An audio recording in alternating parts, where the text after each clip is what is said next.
मदरसे के कारी ने 13 साला बच्ची को ज्यादती का निशाना बना डाला और ये दरिंदा नमा शख्स कई हफ्तों तक इस बच्ची को ज्यादती का निशाना बनाता रहा और वो बच्ची हामिला हो जाती है, जिस पर उसकी वालदा को जब पता चलता है उसकी वालदा थाने जाती है और वहाँ पर जाकर एक एप्लीकेशन देती है, जिस एप्लीकेशन के ऊपर FIR होती है और दरिंदा नमा शख्स को गिरफ्तार कर लिया जाता है। तफ्तीश के बाद कुछ ऐसे इंकशाफात होते हैं इस तफ्तीश के हवाले से जिसे सुनकर आप लोगों के पांव तले ज़मीन निकल जाएगी। आज के इस वाक़े की मुकम्मल तफसील वीडियो के अंदर आप लोगों के साथ शेयर करने जा रहा हूँ। अस्सलाम वालेकुम नाज़रीन, आप देख रहे हैं हमारा फेसबुक और यूट्यूब चैनल। मैं हूँ आपका मेज़बान उमैर अली। नाज़रीन, इस तरह के वाक़यात पाकिस्तान के अंदर हज़ारों नहीं लाखों की तादाद में रूनुमा होते हैं। आज जो वाक़या आप लोगों के सामने मैं रखने जा रहा हूँ, इसे सुनकर आप लोगों के पांव तले ज़मीन निकल जाएगी कि हम किस मुआशरे के अंदर ज़िंदगी गुजार रहे हैं।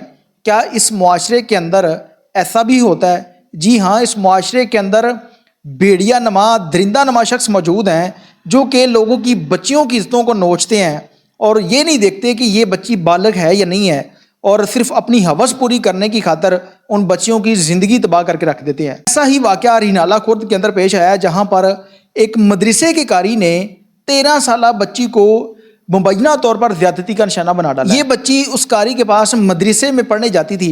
अक्सर आप लोगों ने देखा होगा कि जो मदरसे के कारी होते हैं, अक्सर औकात, मैं सब की बात नहीं कर रहा, कुछ लोग ऐसे होते हैं जो कि दरिंदे बन जाते हैं, बच्चों के ऊपर तशद्दुद करते हैं, बच्चों को डरा धमका के रखते हैं। ये शख्स भी ऐसा ही था। शख्स ने इस बच्ची को डराया, धमकाया, वर्गला कर इस बच्ची के साथ कई हफ्तों तक ज़्यादती करता रहा और इस शख्स को ये था कि मैं इस बच्ची के साथ जो गुनाह कर रहा हूँ इसका कभी पता नहीं चलेगा, और ये लगातार एक के बाद दूसरी दफ़ा, तीसरी दफ़ा उस बच्ची को बार बार ज़्यादती का निशाना बनाता रहा।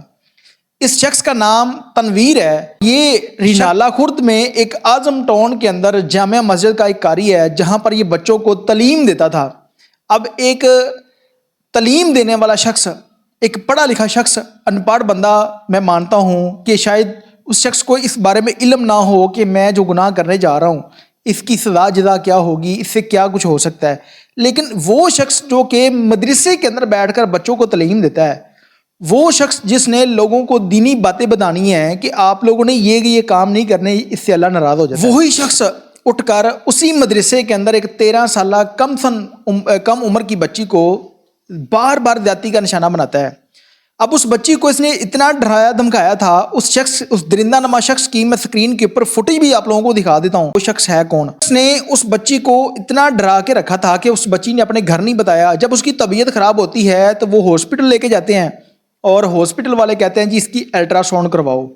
जब उस बच्ची की अल्ट्रासाउंड करवाई जाती है तो जो डॉक्टर हजरात हैं उनके पाँव तले ज़मीन निकल जाती है कि 13 साला बच्ची जो कि 7 माह की हम। जब उनके वालिदैन को पता चला तो जाहिर सी बात है कि उनके ऊपर क़यामत टूट पड़ी। वो बच्ची जिसने इस मुआशरे में अभी जवान होना है, ज़िंदगी गुजारनी है, वो किस तरह से लोगों को फेस करेगी कि वो बच्ची जो भी नाबालिग है और वो 13 माह की हामिला है। बच्ची से जब पूछा गया तो बच्ची ने बताया कि मेरा जो कारी है वो इस तरह से मेरे साथ इस तरह की दरिंदगी करता रहा है। तो उस बच्ची की वालदा की मदय्यत में पर्चा होता है और पुलिस उस शख्स को फौरी तौर पर गिरफ्तार कर लेती है। गिरफ्तार करने के बाद पुलिस की जो कार्रवाई है वो शुरू हो जाती है। अब देखते हैं कि पुलिस इस दरिंदा नमा शख्स को सज़ा दिलाती है। देखते हैं कि क्या इस शख्स को भी जैनब कत्ल केस की तरह फांसी होगी या छोड़ दिया जाएगा। पाकिस्तान के अंदर इस तरह के वाक़यात बढ़ते जा रहे हैं, कम होने की बजाय रोज़ाना इस तरह के ज़्यादती के मामलात, कत्ल गारत का सिलसिला, इस तरह के वाक़यात हज़ारों नहीं बल्कि लाखों की तादाद में रूनुमा होते हैं। सिर्फ इस वजह से रूनुमा होते हैं कि पाकिस्तान के अंदर कानून नाम की कोई चीज़ नहीं है कि अगर कोई शख्स इस तरह का जुर्म करता है, वो शख्स जो कि मदरसे के अंदर बैठकर ये काम कर रहा है। इससे पहले चूनिया के अंदर एक वाक़या मैंने रिपोर्ट किया था कि एक कारी जिसने अपने स्टूडेंट को ज़्यादती का निशाना बनाया, उससे जब पूछा गया कि आपने ये काम क्यों किया है तो उसने कहा जी मेरे मोबाइल में गंदी वीडियोज़ थी, बीवी घर पर ही नहीं थी और मैंने जब देखी मेरे अंदर शैतान आ गया। फिर ये लोग शैतान के ऊपर इल्ज़ाम लगाते हैं कि शैतान आ गया, मैं गलती कर बैठा हूँ। मेरे ख्याल में जब इस शख्स ने इससे पहले शख्स ने जब ज़्यादती की थी तो उसको किसी चौराहे पे खड़ा करके लटकाया जाता, फांसी दी जाती, तो मेरे ख्याल में इस तरह के काम करने वाले जो शख्स हैं वो हज़ार नहीं बल्कि लाख दफ़ा सोचते कि ये काम नहीं करना, इससे तो हमें मार दिया जाएगा। लेकिन पाकिस्तान के अंदर اس طرح کی بغیرتیاں دن بہ دن بڑھتی جا رہی ہے. میری اعلیٰ حکمرانوں سے گزارش ہے ذاتی جنگ چھوڑ کر اس عوام کے لیے بھی کچھ کرنے کا ٹائم ہے. آپ لوگوں کو چاہیے کہ اس ملک کے اندر کوئی ایسا قانون بنائے جہاں پر بچیوں کی عزتیں محفوظ ہوں, کہ درندگیاں کرنے والے لوگوں کو سرعام پھانسی دی جائے. لوگوں کو اس معاشرے کے اندر یہ ڈر نہ ہو کہ اگر میں اپنی بیٹی کو کسی اسکول کے اندر بھیج رہا ہوں تو اس کی عزت لوٹ جائے گی, کسی مدرسے کے اندر بھیج رہا ہوں تو اس کی عزت لوٹ جائے گی. اکثر ہم لوگوں کا خیال ہوتا ہے کہ اگر ہماری بیٹی یا بہن مدرسے کے اندر جا رہی ہے تو وہ سیکھ رہی ہے جس سے وہ اس طرح کے غلط کاموں میں نہیں پڑے گی, لیکن وہاں پر بیٹھے بھیڑیے جو ہے وہ ان کی عزتوں کو تار تار کر دیتے ہیں. میری پولیس کے افسران متعلقہ ڈی پی او سے گزارش ہے کہ اس معاملے پر اسپیشلی کوئی تفتیش کرتے ہوئے ایسا کیس تیار کریں کہ اس شخص کو سزائے موت ہونی چاہیے.